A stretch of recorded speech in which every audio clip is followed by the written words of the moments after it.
Hai, apa kabar semuanya? Semoga kabar Anda baik-baik saja. Terima kasih karena sudah memberikan support dan juga kesetiaan Anda untuk membangun channel Codot Film. Yuk kita lanjutkan alur ceritanya, sambil siapin kopi dan cemilan, setting suara volume full. Gasken. Guzhen. Huo Xuan mengucapkan selamat tinggal pada Xiao Yan dan pergi setelah mengobrol sebentar. Wajah Xiao Yan mengungkapkan ekspresi kontemplasi saat dia mempelajari punggung Huo Xuan dari samping. Jelas bahwa Huo Xuan ini ada di sini untuk mengungkapkan niat baik. Mungkin sebagian alasannya adalah karena kekuatannya saat ini, tetapi ini tidak sepenuhnya terjadi. Bagaimanapun, yang pertama adalah anggota klan Yan. Selain itu, klan Yan saat ini tidak seburuk klan Xiao. Orang ini tidak sederhana. Bahkan aku tidak bisa melihat kekuatannya. Dia memang layak menjadi salah satu dari 8 klan kuno, tampil misterius dan tak terduga. Tian Huo Zunzhe dan yang lainnya, yang telah mundur ke samping, akhirnya datang dan berseru setelah melihat kepergian Huo Xuan. Xiao Yan menggenggak. Jika dia menebak dengan benar, kekuatan Huo Xuan haruslah dari bintang ke-7 Douzun atau lebih kuat. Kalau tidak, dia tidak akan bisa menyembunyikan kekuatannya dari Tian Huo Zunzhe, yang kekuatannya telah mencapai bintang 6 Douzun. Namun, jika seseorang benar-benar berbicara tentang menjadi misterius, Xiao Yan masih merasa bahwa wanita berpakaian merah itu bahkan lebih tak terduga. Klan kuno ini memang luar biasa. Untungnya, dari tindakan Huo Xuan, klan Yan setidaknya relatif lebih ramah. Ini akan membutuhkan setengah hari untuk melakukan perjalanan dari sini ke pegunungan suci Gu dari alam Gu. Kami hanya bisa beristirahat di kapal perang selama ini. Ayo pergi. Xiao Yan tertawa pelan. Setelah itu, dia memimpin semua orang ke sisi lain kapal perang. Kapal perang ini sangat besar. Namun, pertahanannya sangat ketat. Mereka bertemu dengan prajurit bersenjata lengkap dari Black Submerged Army setiap beberapa langkah yang mereka ambil. Ini menyebabkan Xiao Yan merasa sedikit terkejut. Sepertinya barisan seperti itu tidak diperlukan jika mereka hanya di sini untuk menerima grup ini. Tampaknya klan Gu khawatir tentang orang-orang yang telah memasuki klan Gu, tapi itu hanya diharapkan. Energi alam Gu ini sangat padat. Jika seseorang tinggal di sini untuk berlatih, dia akan berlatih lebih cepat daripada di dunia luar. Beberapa orang dengan motif tersembunyi mungkin diam-diam menemukan tempat untuk bersembunyi dan berlatih. Xiao Yan merenungkan pikiran itu. Perilaku klan Gu benar-benar kedap air. Mengikuti kemajuan bertahap kelompok Xiao Yan, mereka perlahan-lahan tiba di tempat di dekat kepala kapal perang. Ada jauh lebih sedikit orang di sini dibandingkan dengan tempat lain. Namun, pertahanan di sekitar area ini sama sekali tidak lemah. Xiao Yan tampaknya kurang tertarik begitu dia berjalan ke kepala kapal perang. Dia hendak berbalik dan pergi ketika matanya tiba-tiba berhenti di depan kapal. Ada seorang pria berambut gondrong dengan pakaian cemerlang duduk di sana. Sebuah meja kayu kecil telah disiapkan di depannya. 2 cangkir teh bening telah diletakkan di atasnya. Xiao Yan menyipitkan matanya saat dia menatap punggung ini. Setelah itu, dia berbalik dan pergi tanpa mengatakan apapun. Dia bisa merasakan aura yang luas dan kuat yang samar-samar menyebar dari tubuh orang ini. Apalagi, dia tidak menyukai kepura-puraan seperti ini. Teman dari klan Xiao. Karena Anda di sini, silakan duduk. Namun, Xiao Yan baru saja berbalik ketika tawa samar ditransmisikan ke telinganya, menyebabkan dia berhenti. Ekspresi Xiao Yan tenang. Matanya bertukar pandang dengan kelompok dokter peri kecil tetapi tidak pergi. Berbalik, dia berjalan menuju pria itu dan duduk di seberangnya. Dia mengangkat matanya dan bertanya dengan samar, "Oh, seseorang dari klan Gu?" Penampilan pria berambut gondrong ini memang tidak tampan. Bahkan bisa disebut biasa saja. Namun, itu memberi seseorang perasaan meyakinkan yang misterius. "Ah, saya Wamzen." Pria berambut panjang itu tertawa. Xiao Yan diam-diam menggenggak. Matanya menyapu seluruh prajurit di sekitar tentara terendam hitam dan menemukan bahwa mata orang-orang ini mengandung rasa hormat ketika mereka melihat orang ini. Rasa hormat ini, yang berasal dari hati mereka, adalah sesuatu yang tidak muncul bahkan ketika mereka menghadapi komandan kedua Lin Xiu. Komandan pertama Angkatan Darat Terendam Hitam? Xiao Yan terdiam sesaat sebelum dia bertanya dengan lembut. Tangan pria berambut panjang yang biasa mengangkat cangkir tehnya bergetar saat mendengar kata-kata ini. Riak melingkar menyebar di dalam cangkir teh saat dia tertawa, "Kamu memang layak menjadi anggota klan Xiao. Apakah Anda menunggu di sini untuk membantu kelompok Ling Kuan mengembalikan wajah mereka?" Lin Dong bertanya tanpa ekspresi. "Haha, beberapa orang kecil itu memiliki karakter yang mudah marah dan pengekangan yang buruk. Dengan membiarkan mereka mengalami apa yang dimaksud dengan selalu ada seseorang yang lebih besar, mereka akan belajar untuk menarik sebagian dari kesombongan mereka. Selain itu, mereka tidak akan berani untuk datang dan mencari saya untuk sesuatu seperti membantu mereka mengembalikan wajah mereka." Guzhen tertawa. Xiaoyan menatap Gu Zhen di depannya. Orang ini cukup lembut. Kontrol ringan dan lembut semacam ini adalah sesuatu yang dilihat Xiao Yan untuk pertama kalinya di antara generasi muda.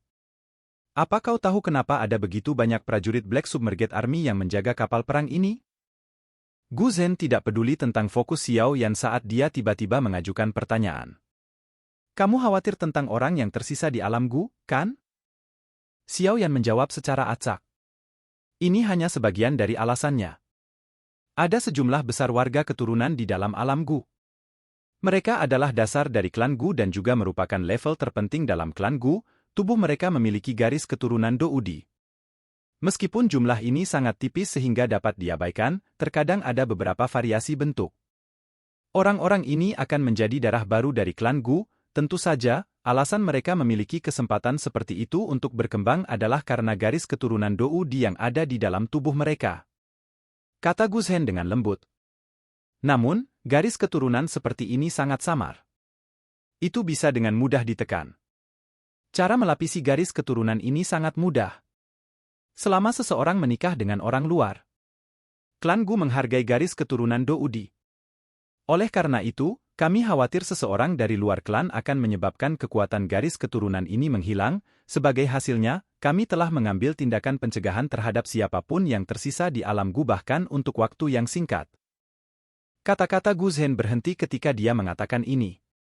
Dia memandang Xiao Yan dan berkata, Ini adalah kasus warga keturunan biasa dan juga kasus untuk anggota inti klan Gu. Dalam aturan klan Guku, ada aturan yang jelas bahwa seseorang tidak boleh menikah di luar klan. Anda mungkin tahu apa yang ingin saya sampaikan, bukan?" Ekspresi Xiao Yan tetap kaku. Dia dengan lembut berkata, Aku tahu tapi itu masih tidak berguna untukku. Beberapa kalimat saya ini secara alami tidak memiliki harapan membuat Anda meninggalkan niat Anda. Namun, Anda juga harus menyadari betapa klan Gu sangat menghargai garis keturunan Doudi. Untuk memastikan bahwa garis keturunan terus berlanjut, sangat sulit untuk ada apapun antara Anda dan nona muda. Gu Zhen perlahan meletakkan cangkir tehnya dan berkata, seseorang harus tahu kapan harus mundur dalam situasi yang sulit tidak peduli apa yang bisa dilakukan. Jika tidak, kemungkinan besar itu tidak akan baik untuk siapapun. Ini bukan ancaman, tapi pengingat, jika Anda benar-benar menyukai nona muda, Anda tidak boleh menyeretnya ke bawah. Klan Xiao saat ini benar-benar menolak. Xiao Yan dengan lembut memutar cincin penyimpanan di jarinya.